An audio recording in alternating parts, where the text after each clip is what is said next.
कि हमारे प्रोग्राम की बात करती है, प्रोग्राम का के लिए कहते हैं कि भाई हम निमंत्रण आपको कौन होते हैं, लेकिन प्रोग्राम की बेटी परेशान है, प्रोग्राम के बेटों के साथ अन्याय, बच्चों के साथ अन्याय, उस पर चुप मार जाती है। तो मेरा सवाल उठता है सीधा सा कि क्या ये जो घटनाएं इस तरह की घट रही हैं, क्या चुनाव जीतने से आपको अधिकार मिल जाता है कि आप इन सब मुद्दों पर बात नहीं करेंगे, बेटियों पर अन्याय होता रहेगा तो होता रहेगा? चाहे इनका विधायक रेप कांड में जेल चला जाए, क्या वो उस पर आवाज ना उठाया जाए? चाहे मणिपुर की घटना उस पर आवाज ना उठाया जाए, चाहे उन्नाव की घटना आवाज ना उठाया जाए? क्यों करते हैं बिना किसी डेडिकेशन के? तो अवनी, सबसे पहला सवाल तो मेरा आपसे कि वो जीत का फॉर्मूला क्या कांग्रेस इजाद कर पाई है 2024 के लिए? क्योंकि डू और डाई और सर्वाइवल का संकट, ये दोनों चीजें मैंने कांग्रेस पार्टी के लिए कही, तो जो 19 में नहीं था आपके पास लेकिन 24 में है। अभी बता था। आज बहुत खामोश है दरिया, आज बहुत खामोश है दरिया, मल्ला हो होशियार रहो। आज बहुत खामोश है दरिया, मल्ला हो होशियार रहो, दरिया की ये खामोशी तूफान उठाने वाली है। तो ये तो मेरा भाव है कि जो आपका पहला सवाल कि 2024 में क्या होने वाला है, मुझे लगता है कि तूफान आने वाला है और इंडिया अलायंस कुछ ऐसा करेगी जिसके बारे में एनडीए सोच भी नहीं पा रही है। अब आते हैं आपके गहन सवालों पर। देखिए, एक आपने बहुत अच्छी बात कही कि the grand old party Congress party जो है वो आपने एक नैरेटिव रखा जो कि एक कुछ लोगों का नैरेटिव हो सकता है कि आज वो अपने एग्जिस्टेंस के लिए फाइट कर रही है। लेकिन सबसे पहले मैं कहना चाहती हूँ कि ये सिर्फ एक नैरेटिव है जो मुझे लगता है कि फैक्ट बेस्ड नहीं है। ये बीजेपी का नैरेटिव है कि कांग्रेस पार्टी जो है वो एग्जिस्टेंशियल फाइट कर रही है। यही सवाल मैंने पूछा कि आप भारत न्याय यात्रा से उम्मीद कर रहे हैं, लेकिन न्याय देने की कोशिश तो आपने 72,000 रुपए साल की 2019 में भी की थी, तो 2019 और 24 में क्या अलग है? लेकिन अनुराग भदौरिया, उत्तर प्रदेश बड़ी चुनौती ओवरऑल इंडिया अलायंस के लिए, उधर मिशन 80 का टारगेट है, इधर आप बीएसपी से गठबंधन नहीं चाहते कि बीएसपी शामिल हो। अभी बता था भाई। अभी देखिए, आपने कहा तो मैं भी कह रहा थी कि नया साल है तो 4 लाइन मैं भी आपको दर्शकों को बोलना चाहता हूँ। इरशाद, झूठ जुल्म की रात बहुत जल्दी ढलने वाली है। झूठ जुल्म की रात बहुत जल्दी ढल जाएगी।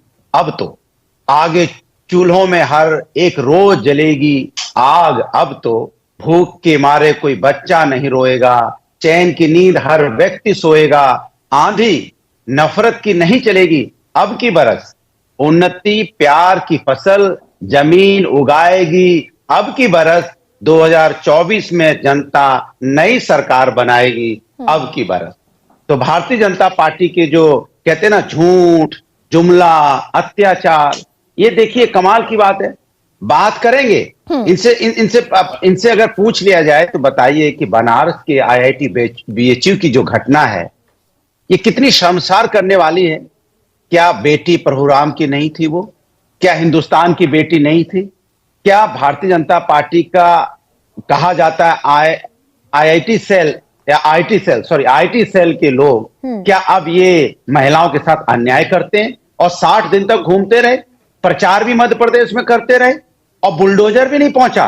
बुलडोजर अभी तक कहां चला गया बुलडोजर? अगर यही 3 जो इनके कुणाल पांडे, सक्षम पटेल, अभिषेक चौहान, जो 3 दरिंदे अगर ये किसी विपक्ष के होते, विपक्ष के नेता के होते तो अब तक क्या कपड़े फाड़ के भारतीय जनता पार्टी अनुराग भदौरिया, सवाल जायज है आपका, लेकिन मैं ये बड़ी अच्छी बात कही आप। लेकिन मैं आपको इसलिए रोक रही हूं कि मात्र बीजेपी विरोध से बात नहीं बनेगी। बीजेपी विरोध तो आप मध्य प्रदेश, राजस्थान और छत्तीसगढ़ में भी कर रहे थे। बीजेपी का विरोध आपने 2022 में उत्तर प्रदेश में भी किया।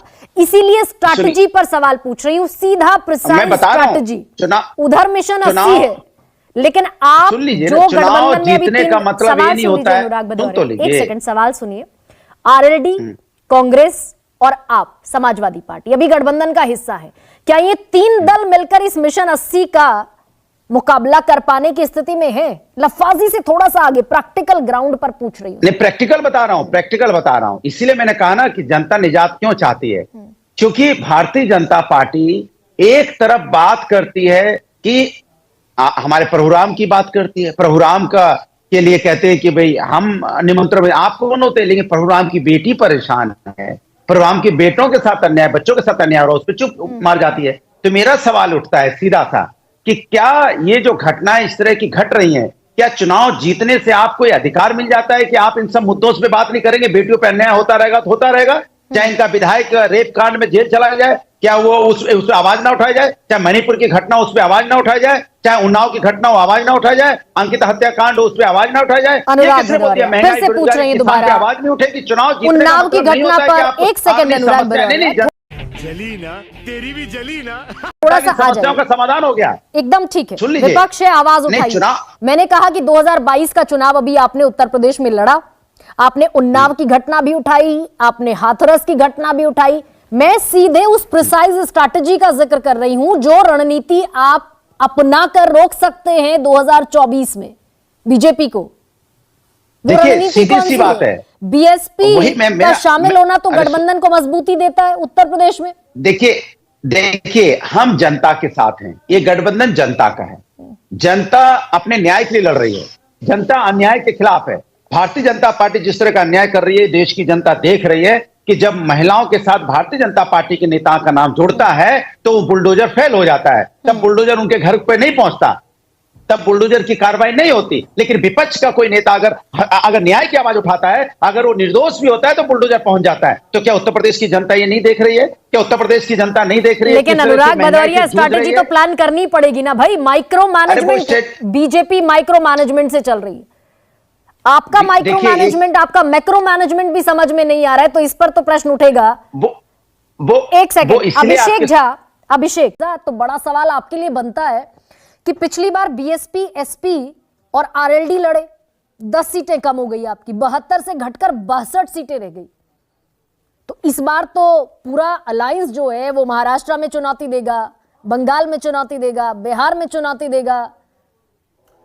देखिए, सबसे पहले तो पहली बार आपके डिबेट में मुझे भाग लेने का मौका मिल रहा है, और वो भी नववर्ष के पहले दिन पर, और 24 मिनट बाद, क्योंकि आपने मुझे मौका दिया है। तो मेरी केवल एक ही इल्तिजा है कि बीच में कुछ लोगों की पुराने वर्षों की आदत छूटती नहीं है इंटरप्ट करने की, टोका टाकी करने की। तो कम से कम मेरे पूरे वक्तव्य को एक बार हो जाने दीजिए। देखिए, सबसे पहले तो मैं अनुराग जी के एक सवाल का जवाब दे देता हूँ, वरना वो पूरे डिबेट में टोका टाकी करेंगे।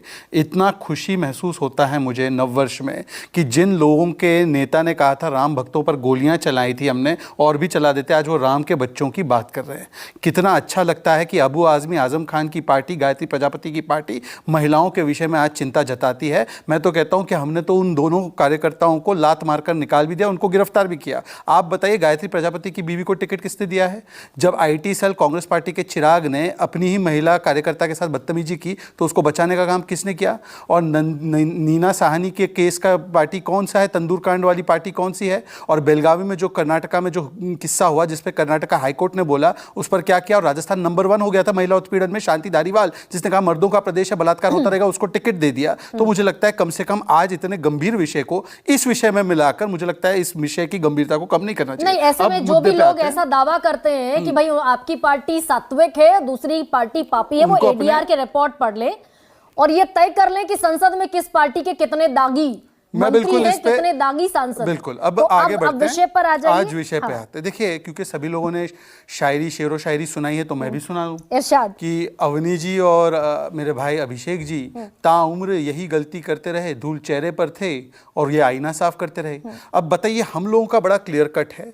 एक तो है कि चाहे आपको अच्छा लगे या बुरा लगे, मोदी जी का, बीजेपी का देश के लिए मिशन और विजन सेट है कि 10वें से 5वें स्थान पर, 30वें स्थान पर अर्थव्यवस्था ले जाना है, 13.5 करोड़ लोगों को गरीबी से निकालना है, 60 करोड़ लोगों तक लाभ पहुंचाना है, चाहे वो उज्ज्वला गैस सिलेंडर हो, चाहे वो मुद्रा लोन योजना हो, चाहे वो जनधन अकाउंट की योजना हो, चाहे वो पक्के आवास हो, चाहे नल से जल हो, चाहे उसके अलावा हमने 70 एयरपोर्ट बना दिए, हमने दुगने रेट से हाईवे बना दिए। हमारा एक मिशन और विजन है। मैं इनसे पूछना चाहता हूं, मैंने जो आंकड़े गिनाए उस पर आपका मिशन या विजन बताइए, आपका परफॉर्मेंस बताइए। परफॉर्मेंस के आधार पर ही जब 3 राज्यों के चुनाव हुए तो बेरोजगारी सबसे कम कहां थी? मध्य प्रदेश में, और 20% से ज्यादा बेरोजगारी दर था राजस्थान में। सबसे ज्यादा महंगाई राजस्थान में थी, इसलिए जनता ने 5 वर्षों में राजस्थान छत्तीसगढ़ की सरकार को चलता किया और हमारी 18 वर्ष की सरकार को रिपीट किया, मतलब प्रो इनकम्बेंसी। अब आपके सवाल पे आते हैं। देखिए, इससे पहले जो 2019 का चुनाव था, गरिमा जी, क्योंकि आप आंकड़ों को बहुत अच्छा स्टडी करती है, 224 लोकसभा की सीटें थी जहां पर हमारा वोट शेयर 50% था। इस बार हमारा टारगेट है कि हम 350 सीटों पर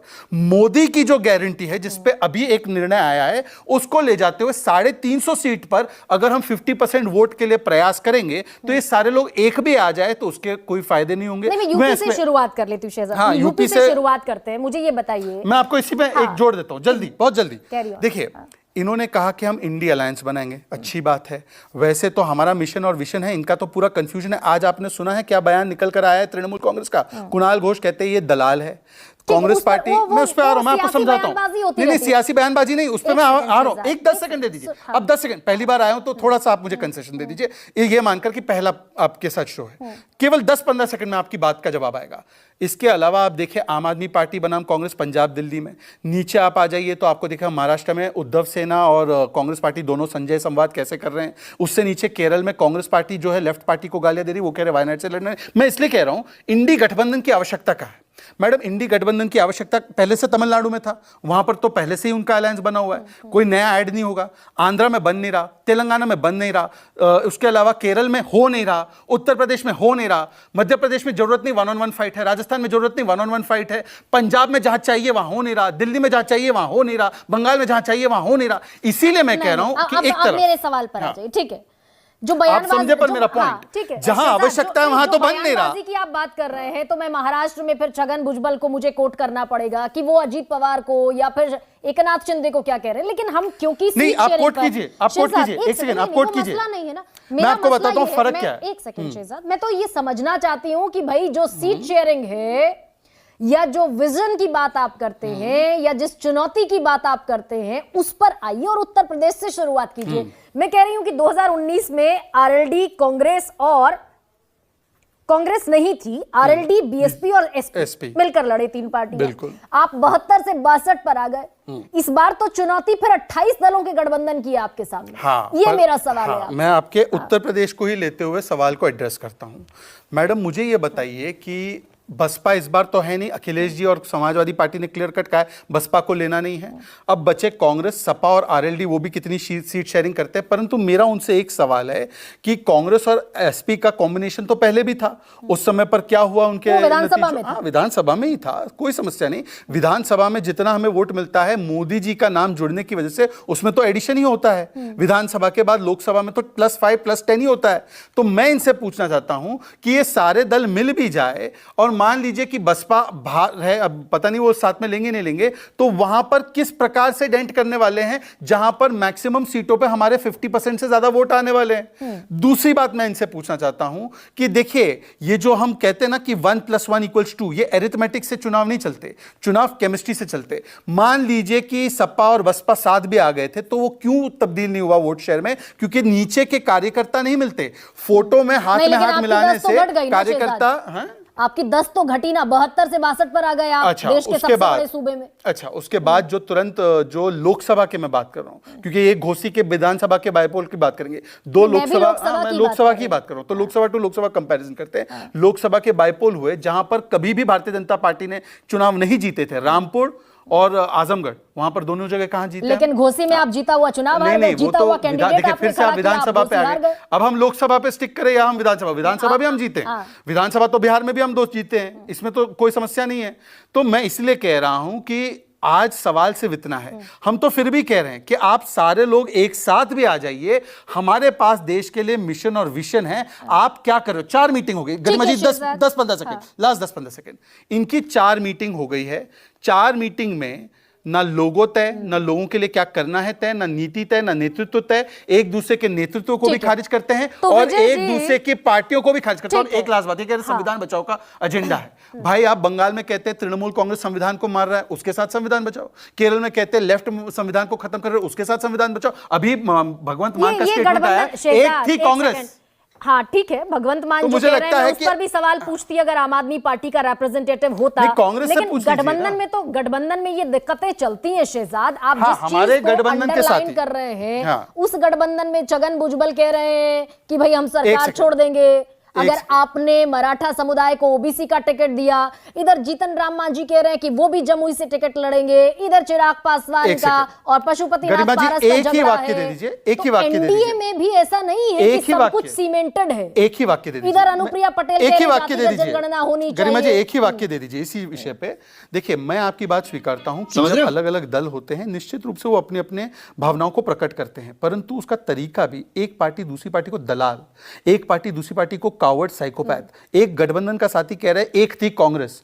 इस प्रकार की शब्दावली किसी हमारे गठबंधन के साथी ने अभी इस्तेमाल किया क्या? इसका उत्तर है नहीं। चिरकुट छुटवैया किसने कहा? ठीक है, उसका नुकसान अखिलेश किसने कहा? तो हम यही कह रहे हैं कि अंतर देखिए इसमें, बस यही है।